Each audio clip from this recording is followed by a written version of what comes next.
Sometimes words in English have very similar meanings, but very different feelings.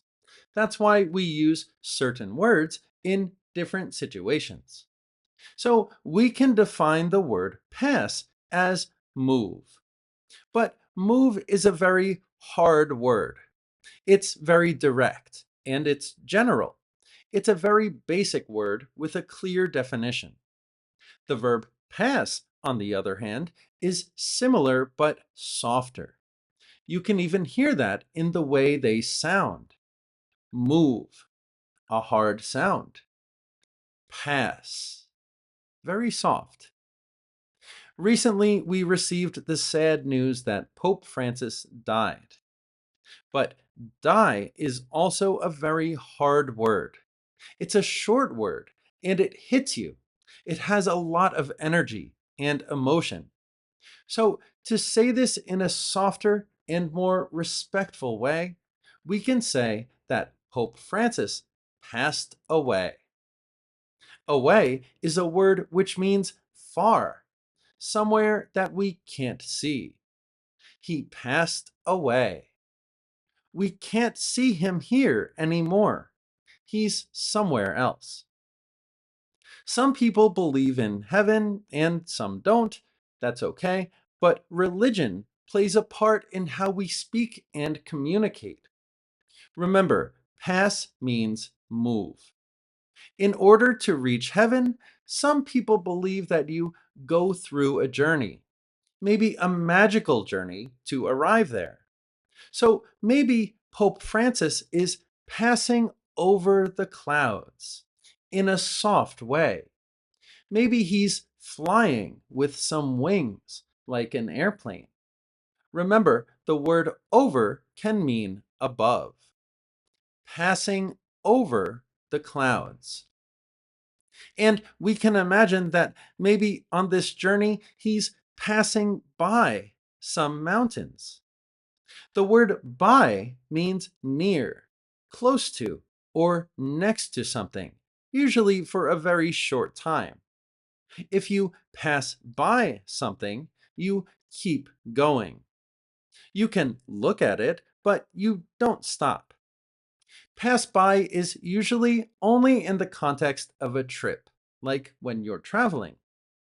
Now, on this journey, maybe he's going up some magical stairs and going through a portal, passing through the door or the gateway to heaven. So, pass away is a polite way to use the verb to die. Another way we can say someone dies or passes away is that someone stops functioning. That's a way we can think about it. Someone stops working, almost like when the lights go out. The word out can represent a loss of energy, a loss of electricity. My lights went out during the storm. So, in that way, we can understand that when someone loses consciousness, maybe because of a heat wave, that person passes out. They're unconscious. They aren't functioning right now. Pass out is not pass away.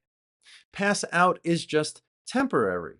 Again, like when your lights go out during a storm. We remember that pass away is more formal and polite than the word die. Well, in some situations, pass can also mean give, and the same applies here. Give is a hard word, a common word, a basic word. Pass is much softer and more formal, like, for example, when a family member passes you some food at the dinner table. Could you give me the salt? Is probably considered a little rude. Could you pass me the salt? Is considered much more acceptable, formal, and polite at dinner time. Remember, the word over can represent being above something, like over the clouds. But over also represents the shape of an arc. So we can think of the word transfer. So when we pass someone food at the dinner table, we can pass that food over to that person. Just like this family passing around the food at the table. They're passing it to each other. There's one more phrasal verb with pass that I'd like to teach you. But first, I'm John and I'm a professional English teacher. I'm a registered teacher in my state, New Jersey, and I completed my CELTA in New York City. The CELTA is the certification from Cambridge University, the certificate in English language teaching to adults. So, if you'd like private lessons with me, we can work together with my system to help you improve every aspect of your English. You can find a discount link to italki in the description, as well as my teacher profile. There, you can register and schedule a private class with me. Don't pass up this opportunity. Pass up is a very specific phrasal verb, which means fail to take advantage of an opportunity. It's specifically used with opportunities, so try to remember this one. For example, he passed up a more exciting career in order to help his local community. His career now isn't very exciting, but he had the opportunity to have a more exciting one. But he lost that opportunity. He passed it up. She's beautiful. Go talk to her. Don't pass up this opportunity. You might never see her again. Don't miss this opportunity. Don't pass it up. Don't pass up the opportunity to study English with me and improve your speaking skills, listening skills, conversation skills, and so much more. So, as always, thank you, private students, channel members, and subscribers. And see you in the next lesson.